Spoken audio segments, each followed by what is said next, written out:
Mahal kong Maynila, sa'yo'y hindi mawawalay. Maynila, Maynila, pangarap ko'y mabubuhay. paglingap na walang kapantay. Sakaling ako'y lumayo, Sakaling ako'y sa'yo'y mananapig.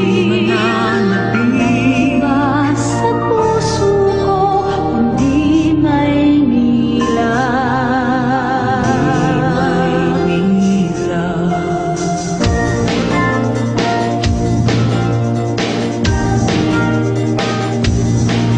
Maynila, Maynila.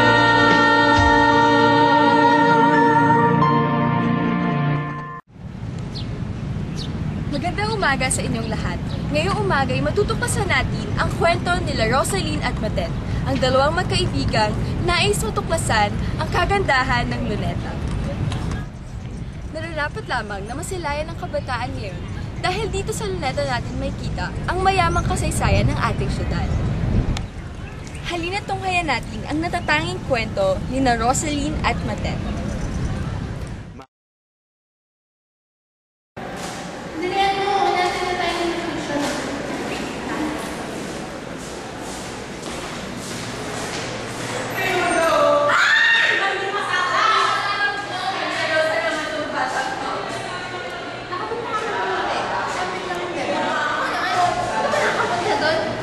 Hindi pa yun ako meron ba? Ang dami makikita doon, no? Okay, maganda. Samahan mo ko, okay lang. Sige, free tomorrow? Okay lang. Sige, tara. Tara sa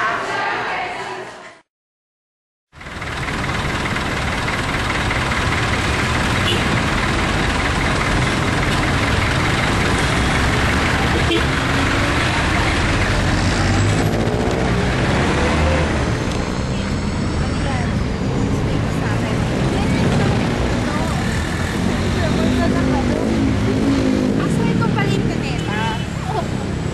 Ano meron dito? Di yan, may repulto, may playground, may halaman. Diyos ko, obvious naman kasi yun eh. Ano, ibig kong sabihin, ano yung mga typical na taong makikita ko dito? Lalaki ang karamihan sa mga individual na nagpupunta sa Luneta. Sila ay nasa edad 41 hanggang 50. Karamihan sa kanila ay manggagawa at mula sa Metro Manila. Marami sa mga individual na nagpupunta sa Luneta ay pumupunta upang magpalipas ng oras. Marami rin ang mga nagsabi na ang pinakagusto nila sa Luneta ay ang pagiging mapayapa ng lugar. Ang pinakaayaw naman nila ay ang mga hindi disiplinadong mga tao at mga magnanakaw. Ang kanilang hinahangad ay ang mas malinis na Luneta.